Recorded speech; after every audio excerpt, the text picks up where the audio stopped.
आजिर ए video मु आपणक पई नेइकी आछि ओडिशार पारंपरिक एवं अति स्वादिष्ट पोड़पिठा रेसिपी। पोड़पिठा रज पर्वर एक मुख्य खाद्य। यह ओडिया मानक घरे घरे बहुत प्रिय। चाउल बिरी और गुड़ नड़िया प्रस्तुत ये पिठार बास्ना और स्वाद बहुत ही बढ़िया लगी था। पोड़पिठा रज पर्व और अन्यान्य उत्सव सह गभीर भाव में जड़ित। जदि आपण माने ओडिया खाद्य और सहज रेसिपी पसंद करती तेबे वीडियोटी को शेष पर्यंत देखंतु। एही वीडियो रे मु आपण मानक आज चूड़ा और सुजीर पोड़पिठा बनैकी देखैछि।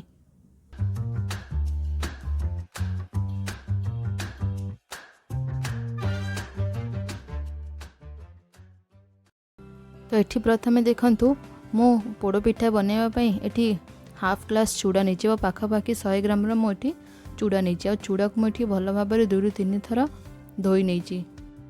आबे देखंतु चूड़ा को ये भल भाव में धोइबा परे एथिरे थिबा बळका पानी सबू मु बाहर कर नहीं आपको 10 मिनट पई रेस्ट करबा पई छाड़ी देछि। तापर देखंतु एठी गोटे कप रे मु नहीं सुजी और पाखापाखि मुझे 300 ग्राम सुजी नहीं।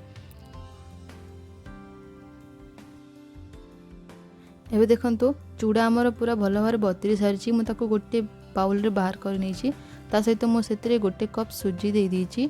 आउे मुझे नहीं गुड़ गोटे कप मुझे पाखापाखि 300 ग्राम गुड़ नहीं सहित मुझे नहीं गोटे ग्लास क्षीर। एबे आम एसबू को भल भाव में मिक्स कर नबा।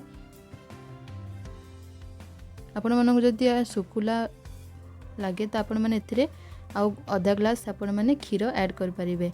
एबे देखंतु एसबू को भल भाव में मिक्स कर नहीं आउ 15 मिनट पई यहाँ को मु कवर करिकी साइड रे रखी दीची। सुजी एवं चूड़ा आमर भल भाव में बतरिकी रेडी हो सारी। तापर एठी देखंतु मु गोटे कप नड़िया कोरा नहीं सहित किछि अदा नहीं और 7 ରୁ 8 खंड गोलमरीच सहित 3 ରୁ 4ଟି गुजराती नहीं एवं गोटे मुझे तेजपत्र यूज करछि। एबे हम सब को गोटे मिक्सिंग जार को ट्रांसफर कर नबा।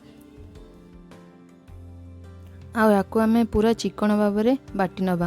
आपको बाटिया आपण मैंने अलग पानी किंबा क्षीर यूज करें ना बेसी पतला हो।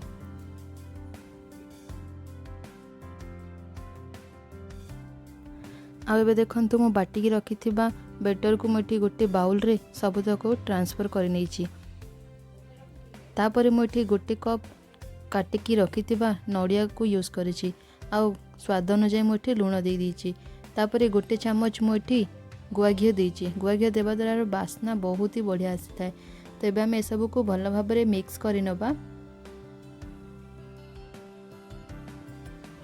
एठी देखंतु पिठा बनैबा पई मु एठी गोटे नॉन स्टिक पैन नहीं आपण माने चाहिए जेकोसी जगह एठी यूज कर परिबे। आउ पैन रे मु एठी गोटे चामच गुआ घी दे दीची।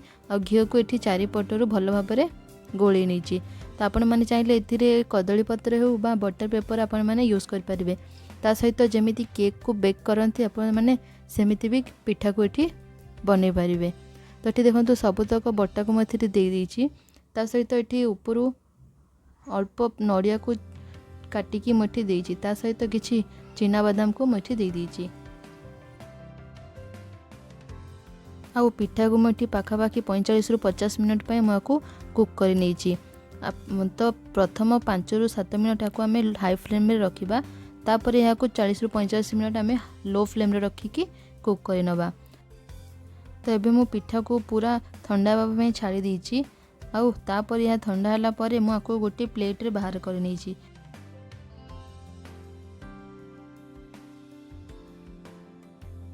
वीडियोटी को शेष पर्यंत देखि आपण मानक बहुत बहुत धन्यवाद। आशा करुच्ची आज ये वीडियोटी आपण मानक निश्चय भल लगी। कहती जे पोड़पिठा बिना रज पूरा अधूरा। तो ये रेसिपीटी थरे निश्चय ट्राए करंतु आ घरे बनैकी समस्त को खुआंतु। जदि आज ये वीडियोटी आपण मानक पसंद आसी थाए ताले लाइक करंतु, कमेंट करंतु और शेयर करंतु। आ जदि मो चैनल को नुआ कर देखुचंती बा चैनल रे नुआ अछंती ताले चैनल को सब्सक्राइब करनियंतु एवं पाखरे थिबा बेल आइकन को क्लिक करनियंतु जहाद्वारा मु अपलोड करथिबा प्रति वीडियो रो अपडेट आपण माने पाई परिबे। ताले आज पई रहउची पुणी आसीबी नेक्स्ट रेसिपी नेकी। नमस्कार, जय जगन्नाथ, हैप्पी रज।